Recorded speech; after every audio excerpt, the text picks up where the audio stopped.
AP పోలీసుల గాలింపుపై director RGV స్పందన. ఈ కేసులకు నేనేం భయపడలేదు అంటూ ఓ వీడియో రిలీజ్ చేసిన ఆర్జీవీ. నేను సంవత్సరం క్రితం ఏవో ట్వీట్స్ పెట్టాను అని అలిగేషన్.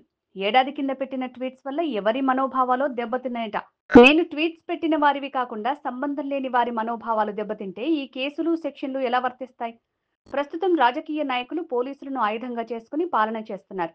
ప్రస్తుతం ఓ మూవీ షూటింగ్ లో ఉన్న నిర్మాతకు నష్టం వస్తుందనే విచారణకు ప్రస్తుతం రాలేకపోతున్నా. Extremely sorry to disappoint.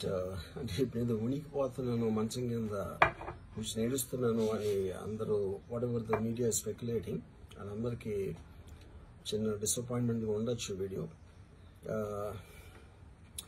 ఇక్కడ పాయింట్ ఏంటంటే I just want to explain the whole concept.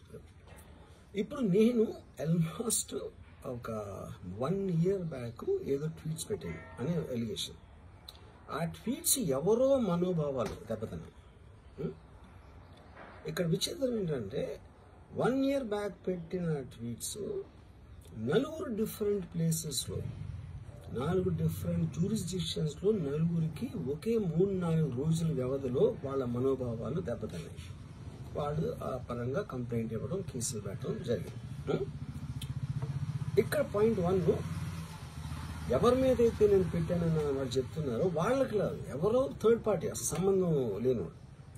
ఆ కాంటెక్స్ట్ లో అసలు ఈ కేసు ఎలాగా, ఈ సెక్షన్స్ ఎలా వర్తిస్తాయి అనేది అప్పుడు ఆబ్వియస్గా నాకు వచ్చే అనుమానం కానీ, నాకు కానీ నా మనుషులు కానీ, ఇది ఒక పర్సిక్యూషన్ చేయటానికి ఒక పద్ధతి ప్రకారం ఉన్న ఎలవబుల్ లాస్ ని వాడుతున్నారా, లేకపోతే ఇప్పుడు వరల్డ్ ఓవర్ ఒక ఫినామినా ఏం జరుగుతుందంటే పొలిటికల్ పార్టీస్ వాళ్ళు they are weaponising the systems of the police. అది అమెరికాలో జరుగుతుంది, యూరోప్లో జరుగుతుంది, ఇక్కడ కూడా జరుగుతుంది.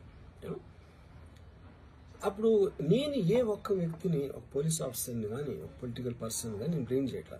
I think it happens in certain ఒక ఏమంటారు దాన్ని, ఒక వే. అది అందరూ కూడా ఎంతో కొంత అది చేయటానికి టెంప్టేషన్ ఉండొచ్చు. But eventually there is the law of the land which will take the final call. So అది that I completely agree, believe in that and I abide by that as a citizen.